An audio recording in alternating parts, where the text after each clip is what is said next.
Vamos então iniciar a nossa aula de estatística experimental com o pacote ESP10.pt.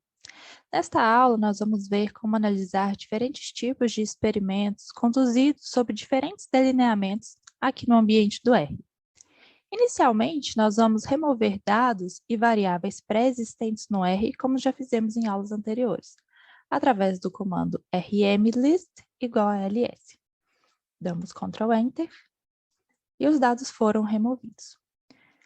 Para fazer essas análises, nós vamos instalar o pacote esp10.pt através do comando install.packages. Damos Ctrl Enter, aqui eu não vou executar porque eu já tenho o pacote instalado, e com o Ctrl Enter o pacote será instalado. Após a instalação, precisamos ativar o pacote através do comando library esp10.pt. Damos Ctrl Enter e o pacote está ativado. Precisamos especificar a pasta de trabalho, a pasta onde estão os arquivos que nós desejamos trabalhar. Uma maneira de fazer isso é através de Session, Set Work Directory, Choose Directory. Escolha no seu computador a pasta onde estão os seus arquivos e clique em Open. Clicando aqui ao lado em Files, você pode ver então todos os arquivos que estão naquela pasta. Vamos iniciar pelo teste de médias DIC, o delineamento inteiramente casualizado. Vamos então importar a planilha dos dados. Aqui eu vou chamar esse objeto de D1, vou seguir a função read.table, vou colocar o nome da minha planilha. Essa planilha tem um cabeçalho, então head igual a true, e o separador do CSV é ponto e vírgula. Damos Ctrl Enter. Podemos ver que ela foi carregada aqui ao lado. Nós podemos clicar para verificar se está tudo ok. E está tudo certo. Nós vamos fixar os dados para que a gente não precise sempre chamar os dados de novo. Então, nós fazemos isso através do comando attach D1. O comando attach vai fazer com que a gente não precise, dentro das funções, dizer que nós estamos trabalhando com os dados D1. Vamos analisar, então, se os tratamentos são diferentes pelo teste de média. A função dentro do pacote ESP10 é a função DIC. Vamos pedir aqui um help dessa função. Quando colocamos help DIC, damos Ctrl Enter. Aqui ao lado vai aparecer toda uma explicação sobre a função, com bastante detalhe. É bem interessante dar uma olhada aqui sempre que for fazer alguma análise, porque existem diversas opções de análise e estão todas muito bem explicadas aqui pelo help. No nosso caso, nós vamos usar aqui então a função DIC, eu vou chamar de teste DIC. Uma coisa interessante a se fazer é considerar aqui o uso da função. Nós podemos, por exemplo, copiar esse uso, colar aqui no ambiente, e aqui nós podemos ir seguindo tudo que está especificado aqui na função, para entender como nós vamos usar essa função. Aqui faltou fechar este parêntese. Certo. Podemos ver que o primeiro argumento que ele me pede pela função é especificar o tratamento. Então, aqui eu já havia colocado. O meu tratamento na minha base de dados, posso clicar aqui para conferir, está especificado como trat. Então, eu vou colocar aqui trat. Logo depois, ele me pede aqui a variável resposta, como ela está colocada no meu banco de dados. No caso aqui, está como out. Então, eu coloquei out. Todos esses argumentos aqui para baixo são argumentos não obrigatórios. Se eu rodar a minha função apenas com esses dois argumentos, eu já vou ter a resposta. Mas nós podemos entender aqui pelos argumentos várias outras funções que existem. Aqui, ele está me perguntando se os meus tratamentos são qualitativos. E sim, no meu caso, eles são qualitativos. Podemos ver por aqui, ó. É um argumento lógico. Se true, que é o default, os tratamentos são entendidos como qualitativos. Perceba que esse true default significa que se eu não colocar esse qual igual a true aqui, ele já entende que qual igual a true. Quando existe um default dentro da função, nós não nós não precisamos necessariamente colocá-lo aqui, apenas se nós formos modificá-lo. Caso a resposta aqui fosse false, aí sim eu deveria colocá-lo aqui. Seguindo, então, ele me pergunta qual teste de comparação de médias eu quero fazer.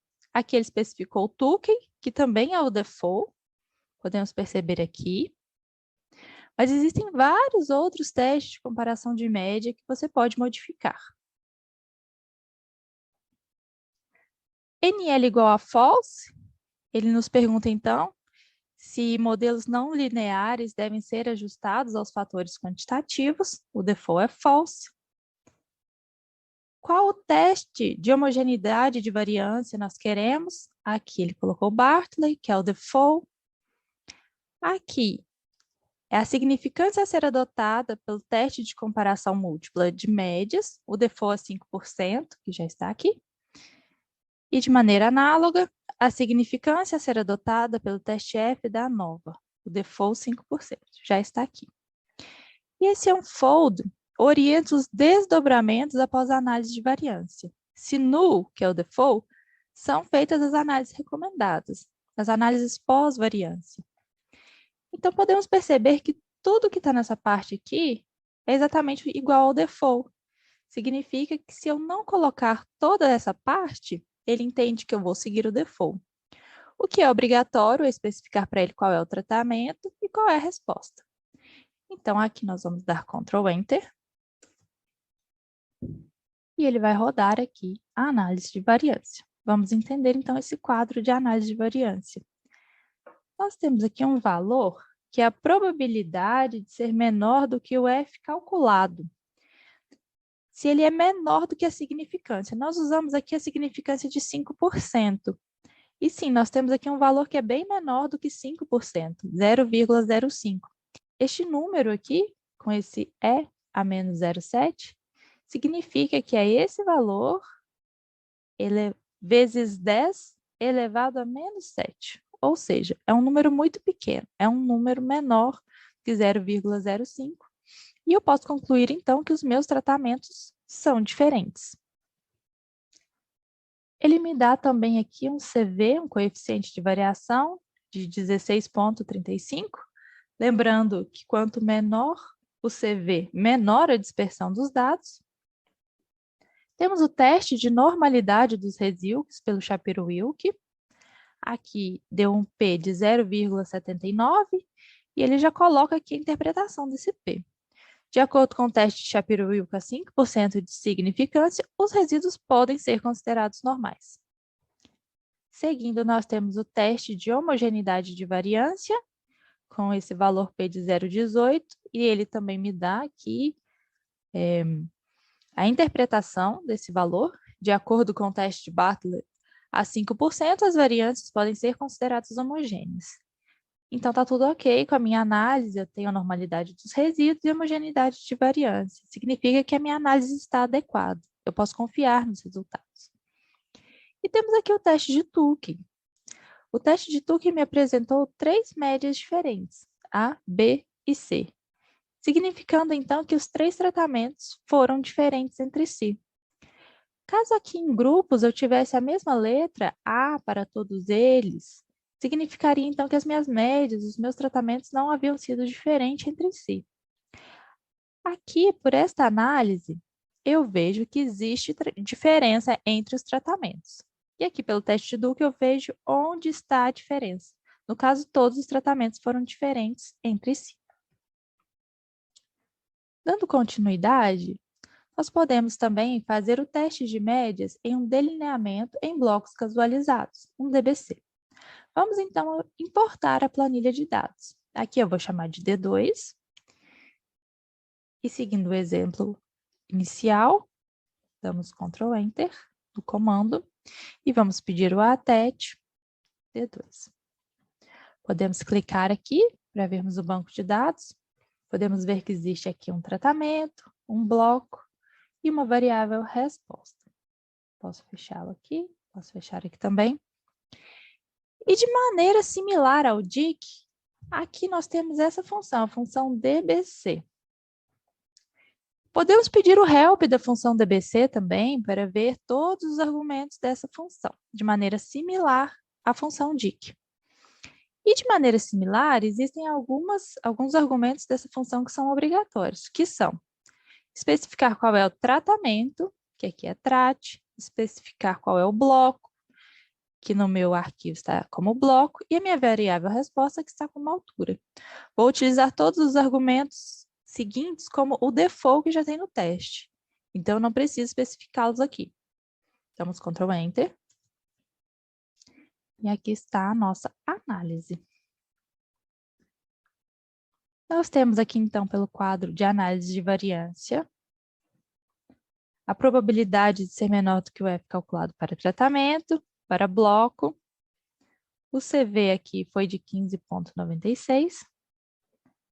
O teste de normalidade dos resíduos, 0,89, de acordo com o teste Shapiro-Wilk, que é 5%. Os resíduos podem ser considerados normais. O teste de homogeneidade de variância, aqui ele utiliza outro, não utiliza Bartlett, ele utiliza O'Neill-Matthews. As variâncias podem ser consideradas homogêneas. E aqui, pelo teste de Tukey, nós vemos também que existiu diferença aqui entre os meus 3 tratamentos.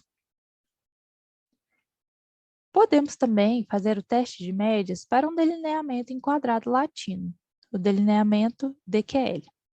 Aqui nós vamos utilizar uma base de dados fornecida pelo próprio R, através do comando data, e vamos colocar aqui o nome da base de dados, que é EX3. Damos Ctrl Enter. E ele vai carregar, então, essa base de dados. Vamos também fixar estes dados. Posso dar uma olhada aqui nessa base de dados. Vemos que tem aqui tratamento, linha, coluna e a variável resposta, como é de se esperar em um DQL. E para executar o teste de médias, nós usaremos a função DQL do pacote ASP10. Aqui é obrigatório que nós falemos qual é o tratamento, qual é a linha, qual é a coluna e qual é a variável resposta. No caso aqui do exemplo, ele já deixou assim bem intuitivo. Vamos dar Ctrl Enter. E temos de maneira análoga o quadro de análise de variância, com o CV, o teste de normalidade dos resíduos. Aqui os resíduos também podem ser considerados normais pelo valor de 0,32 do P. E temos aqui o teste de Tukey para as médias. Aqui nós já temos uma situação um pouco diferente, porque médias que possuem a mesma letra não diferem entre si. Então, aqui nós podemos ver que o tratamento A e B não diferiu entre si, porque os dois estão com a letra A. O tratamento B e C não diferem entre si, porque os dois têm a letra B. Os tratamentos C, D e E não diferem entre si, porque ambos têm a letra C. E os demais tratamentos com a letra D também não diferem entre si. Mas, por exemplo, o tratamento A e o tratamento G diferem entre si, porque o tratamento A está com a letra A e o tratamento G com a letra D, ou seja, possuem aqui denotações diferentes. Nós podemos também pedir o teste de médias em um experimento fatorial. Neste experimento, nós também usaremos a base de dados fornecida pelo R. Vamos usar, então, data, e a base de dados que nós vamos usar é X5. Damos Ctrl Enter. Vou fixar esses dados através do attach. Posso dar uma olhada aqui nesses dados. Vemos, então, que são dados. Aqui temos tratamentos, gênero, bloco e sabor. Aqui é a nossa variável resposta. Voltando, então. O experimento fatorial, se você se recordar, ele pode ter diferentes desenhos. Aqui, no nosso exemplo, nós vamos analisar um tratamento fatorial duplo em DBC. Poderia ser um experimento fatorial triplo em DIC. E aqui pelo help do R, o help do pacote ASP10.pt, existem as funções para todas essas variações. Como nós vamos utilizar um experimento fatorial duplo em DBC, a função é essa, pat2.dbc. Aqui nós precisamos, então, especificar qual é o primeiro fator, que no caso vai ser tratamento. O segundo fator aqui foi gênero. O bloco, já que é um experimento fatorial duplo em DBC, então preciso especificar onde estão os blocos, e aqui está na coluna bloco. E a variável resposta, que aqui é sabor. Vamos abrir novamente o banco de dados. Nós podemos ver isso de maneira clara aqui. Meu primeiro fator, meu segundo fator, a organização em blocos e minha variável resposta que foi sabor. E eu tenho a opção de nomear os fatores. Aqui, então, eu vou colocar fac.names e os nomes dos fatores, nesse exemplo, são amostras e gênero. Damos Ctrl Enter. E ele vai, então, fazer aqui a análise. Pela legenda, então, o fator 1 é amostras, como eu nomeei aqui. Caso eu não houvesse nomeado, ele me daria o nome que está na planilha. Fator 2 é gênero. Temos o quadro da análise de variância, onde vai aparecer bloco, amostras, gêneros, a interação de amostras e gêneros. Temos aqui o CV, que foi de 27,58. O teste de normalidade dos resíduos. Aqui, a 5% de significância, os resíduos não podem ser considerados normais. Isso já nos faz atentar de que, provavelmente, essa não é a melhor análise para esse experimento, não é a análise mais adequada. Mas vamos seguir aqui com as respostas. A interação não foi significativa. Podemos ver por aqui. Para que a interação tivesse sido significativa, eu precisaria ter aqui um valor menor do que a significância, de 0,05. Mas temos um valor maior, ou seja, a interação é não significativa. Quando a interação não é significativa, nós vamos analisar os efeitos simples, ou seja, os efeitos dos fatores separadamente. O meu primeiro fator foi amostras, e aqui, de acordo com o teste F, as médias desse fator são estatisticamente iguais. Não existiu diferença entre as médias de amostras. E vou analisar gêneros de maneira separada também. E também, de acordo com o teste F, as médias desse fator são estatisticamente iguais. Então, para esse experimento, não existiu diferença nas amostras, não existiu diferença no gênero. Os fatores analisados não foram diferentes.